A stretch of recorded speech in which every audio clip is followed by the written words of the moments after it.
Welcome guys. Today we are going to talk about display and border properties in our CSS. In previous tutorial I introduced you to CSS. So now it is time to move on and cover a few basic properties in CSS. So I will remind you that property is a part of the declaration over here. So for example, this is a color property. And we set color to yellow here. The color sets the color of the text, as you remember from the previous tutorial. So today I will show you two mostly often used properties. It is a display and border property again. So let's start with the display property. For this tutorial we will create a div. Let us give it a class so that we will be able to select this div later on. Let's call it just block style. Put here block style in big letters, and then just let's type some text, random text, and let me copy it so that you will see the what happens when we select one display or another. Copy this whole thing twice. Let's put here inline style, and here we will put style, which stands for inline block. So let's type here inline. Let's type here inline block. Now go to your now save the HTML. Go to your CSS. Let's delete everything which was written here and type block style. And in block style we will put something like this, not direction, but display block. Then copy these twice. And now let's type for the inline style. Let's put here inline EB style, and let's put here inline block. As you can see, brackets is a very good idea because it suggests us the options we can use. So it types, it saves us just a lot of time. Save it. Now let's preview the page. So for some reasons, in brackets we should open HTML before previewing the page. So let's preview the page. Wait while it's loading.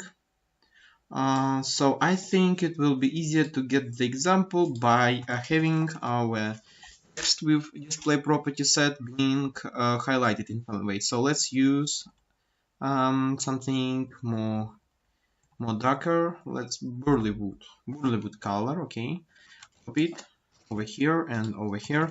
Again, color property just changes the color of the text. When we apply this color declaration to this class, it will take each element, these, and these, and change the color of the text inside here. So when we go to the page, you can see that so when you will go here, you will see that that this text gets a different color from the ordinary text. Okay, so let me explain you what display property means. Display property basically means how your element is displayed. Yeah, it may sound a little bit funny, but that's fine. So at first we use display block. Display block starts at a new line and takes up a whole line, as you can see it is here. So the next foo is started on the new line. Then we used inline style, which has display inline. And what inline does is just basically it follows the flow specified in HTML. So we specified our inline style text after this text, and so it just stick it to it and did not move it, did not move text around it, did not move it to a new line, and so on. So now we have inline block style, and what is the difference here is that we can actually specify the width and height of this element. So this element right now consists of only text. So the width and height by default are auto, which means that they are equal to auto and height is equal to auto. Save it. As you can see, nothing really changes. Okay, so let's specify a new width of 100 pixels, and as you can see, the width is now 100 pixels, and so that the text would be able to fit into the box, it is the height sized to a different size. So let's now put here 200 pixels, and as you can see here, it goes down here 200 pixels. And if we will put 10 pixels, it won't listen to us, because actually the text will overflow and take space out of the box because it does not fit in just 10 pixels. But if we put here something like 20 pixels, 200 pixels, we see that it takes 200 pixels, and that is it. That is the main difference. So the div element, the display block element, takes up the whole line and starts on a new line. The inline element, it just does not move around, does not move its siblings, and just stays where it is.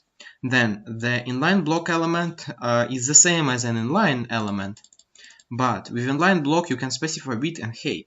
And when you try to do the same thing with inline, it won't just work. Nothing changes because the display is inline here.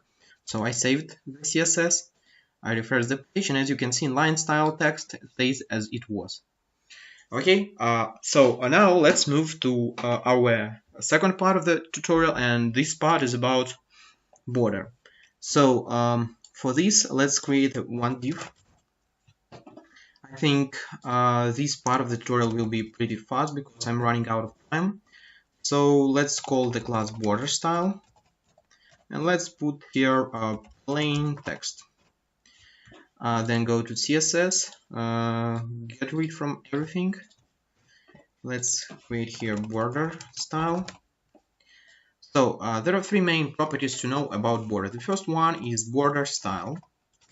As you can see here, it just specifies the style of the border you will apply. For example, let's pick dotted, and as you can see, the border is dotted.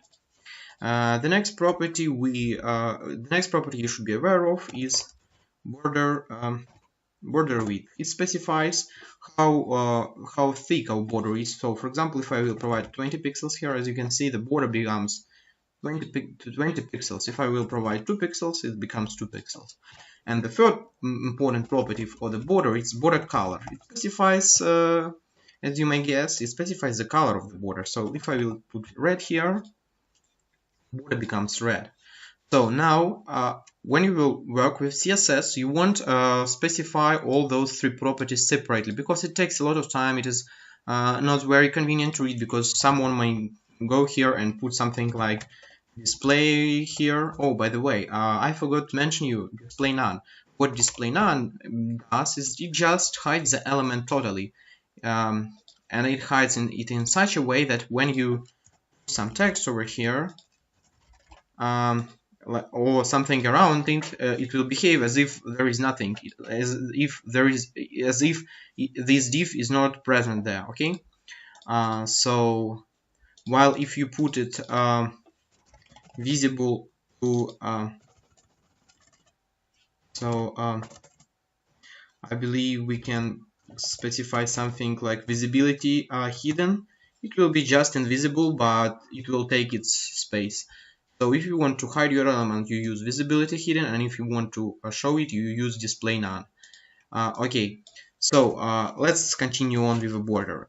The border, so instead of writing these three properties, what you can do is actually you can type border. Then you can you should specify the width of the border, for example, 1 pixel. Then the type of the border, and then the color of the border. Save the CSS, and as you can see, I specified the border in just one line. So now the debugging is a lot easier. For example, if I want to change solid to something else, I would go here and type here dotted, and I got a dotted border.